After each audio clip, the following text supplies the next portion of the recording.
Assalamualaikum warahmatullahi wabarakatuh. Selamat pagi anak-anak kelas 5. Hari ini kita akan melanjutkan kembali materi tema 7, peristiwa dalam kehidupan, subtema 1, peristiwa kebangsaan masa penjajahan, dan kita masuk ke pembelajaran ketiga. Alangkah baiknya sebelum kita memulai pembelajaran pada pagi hari ini, kita berdoa terlebih dahulu.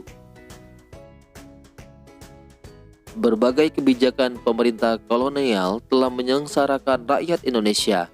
Salah satunya sistem tanam paksa yang dilaksanakan pemerintah kolonial Belanda. Baiklah anak-anak kelas 5, tahukah kalian apakah sistem tanam paksa itu dan apa pengaruhnya terhadap kehidupan rakyat Indonesia? Untuk mengetahuinya, mari kita lanjutkan pembelajaran kita.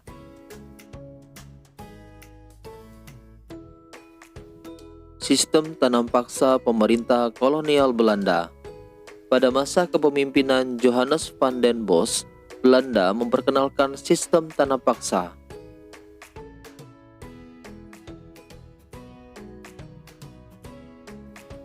Sistem tanam paksa pertama kali diperkenalkan di Jawa dan dikembangkan di daerah-daerah lain di luar Jawa.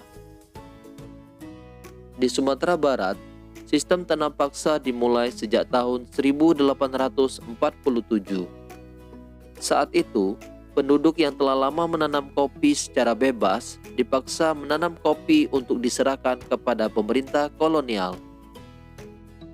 Sistem yang hampir sama juga dilaksanakan di tempat lain seperti Minahasa, Lampung, dan Palembang. Kopi merupakan tanaman utama di Sumatera Barat dan Minahasa. Adapun lada merupakan tanaman utama di Lampung dan Palembang.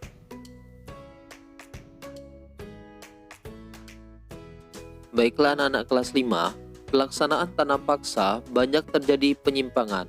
Di antaranya sebagai berikut. 1. Jatah tanah untuk tanaman ekspor melebihi 1/5 tanah garapan, apalagi jika tanahnya subur. 2. Rakyat lebih banyak mencurahkan perhatian, tenaga, dan waktunya untuk tanaman ekspor, sehingga banyak yang tidak sempat mengerjakan sawah dan ladang sendiri. 3. Rakyat yang tidak memiliki tanah harus bekerja melebihi 1/5 tahun. 4. Waktu pelaksanaan tanam paksa ternyata melebihi waktu tanam padi atau 3 bulan. Sebab tanaman-tanaman perkebunan memerlukan perawatan terus-menerus. 5. Setiap kelebihan hasil panen dari jumlah pajak yang harus dibayarkan ternyata tidak dikembalikan kepada rakyat. 6. Kegagalan panen tanaman wajib menjadi tanggung jawab rakyat atau petani.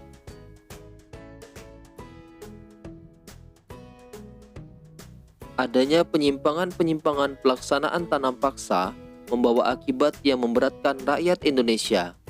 Akibat penyimpangan pelaksanaan tanam paksa tersebut antara lain, banyak tanah terbengkalai sehingga panen gagal. Rakyat semakin menderita. Wabah penyakit merajalela. Bahaya kelaparan melanda Cirebon dan memaksa rakyat mengungsi ke daerah lain untuk menyelamatkan diri. Dan kelaparan hebat juga terjadi di Grobogan yang mengakibatkan banyak kematian sehingga jumlah penduduk menurun tajam.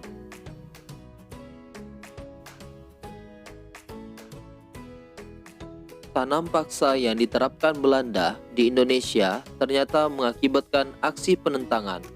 Berkat adanya kecaman dari berbagai pihak, akhirnya pemerintah Belanda menghapus tanam paksa secara bertahap. Salah satu tokoh Belanda yang menentang sistem tanam paksa adalah Douwes Dekker. Douwes Dekker dengan nama samaran Multatuli menentang tanam paksa dengan mengarang buku berjudul Max Havelaar.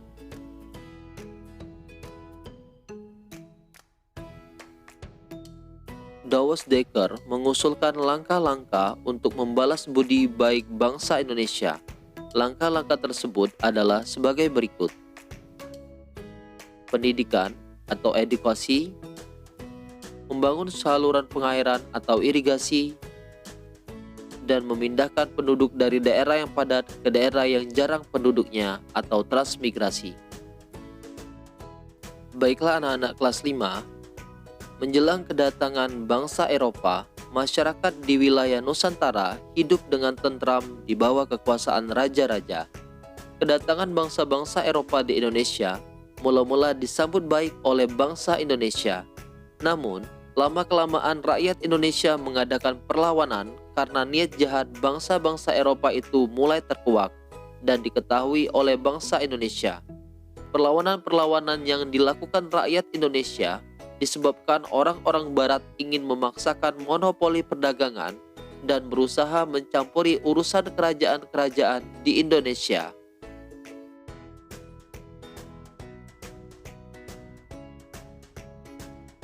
Peristiwa perlawanan terhadap Portugis. Pertama, di Aceh. Setelah Malaka dapat dikuasai oleh Portugis pada tahun 1511, terjadilah persaingan dagang antara pedagang-pedagang Portugis dan pedagang di Nusantara. Portugis ingin selalu menguasai perdagangan, maka terjadilah perlawanan-perlawanan terhadap Portugis. Perlawanan tersebut antara lain sebagai berikut. Sultan Ali Muhayyad Shah berhasil membebaskan Aceh dari upaya penguasaan bangsa Portugis.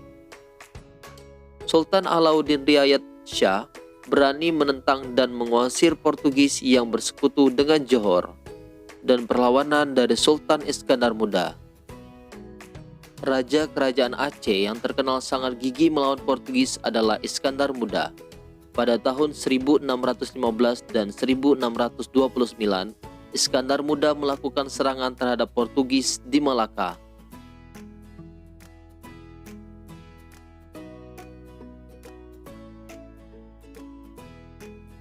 Selanjutnya, perlawanan di Ternate. Pada awalnya, Portugis diterima dengan baik oleh raja setempat dan diizinkan mendirikan benteng. Namun, lama-kelamaan rakyat Ternate mengadakan perlawanan karena Portugis serakah, ikut campur dalam pemerintahan, membenci agama rakyat Ternate, dan bersikap sewenang-wenang.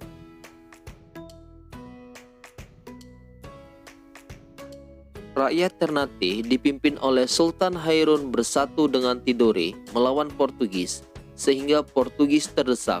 Pada waktu terdesak, Portugis mendatangkan bantuan dari Malaka dipimpin oleh Antoni Galvo, sehingga Portugis mampu bertahan di Maluku.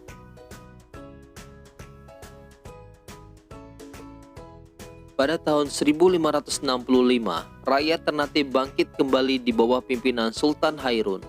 Portugis berusaha menangkap Sultan Hairun, tetapi rakyat bangkit untuk melawan Portugis dan berhasil membebaskan Sultan Hairun dan tawanan lainnya. Akan tetapi, Portugis melakukan tindakan licik dengan mengajak Sultan Hairun berunding. Dalam perundingan, Sultan Hairun ditangkap dan dibunuh.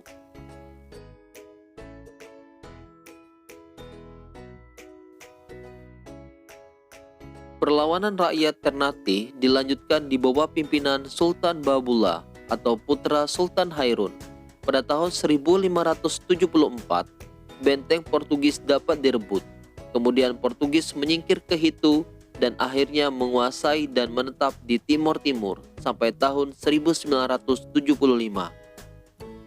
Baiklah anak-anak kelas 5, selanjutnya peristiwa perlawanan terhadap Belanda. Berikut ini beberapa tokoh dari beberapa daerah yang memimpin perlawanan terhadap Belanda.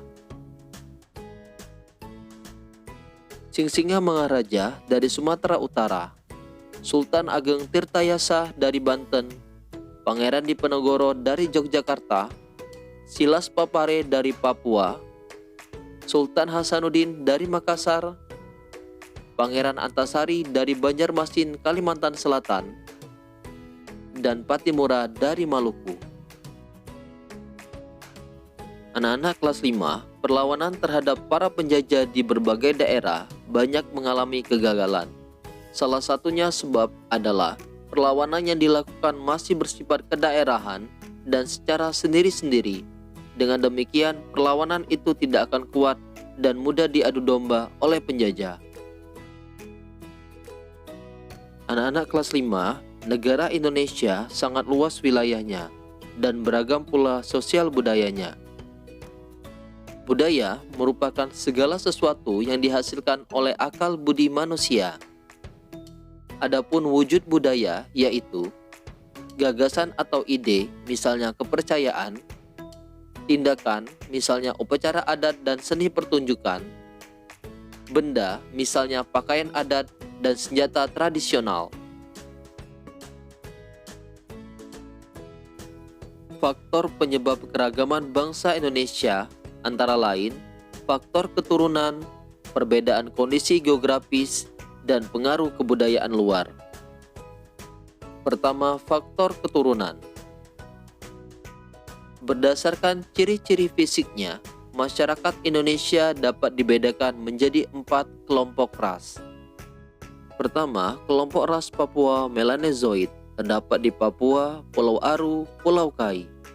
2. Kelompok ras Negroid, antara lain orang Semang di Semenanjung Malaka, orang Mikopsi di Kepulauan Andaman. 3. Kelompok ras Wedoid, antara lain orang Sakai di Siak Riau, orang Kubu di Sumatera Selatan dan Jambi, orang Tamuna di Pulau Muna, orang Enggano di Pulau Enggano, dan orang Mentawai di Kepulauan Mentawai. Dan yang keempat, kelompok ras Melayu Mongoloid.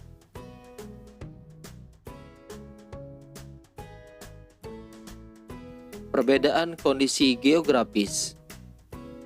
Perbedaan kondisi geografis turut berdampak pada munculnya berbagai ragam mata pencaharian, contohnya perikanan, pertanian, kehutanan, dan perdagangan. Pada setiap bidang tersebut, mereka akan mengembangkan corak kebudayaan yang khas dan cocok dengan kondisi geografis lingkungan tempat tinggalnya.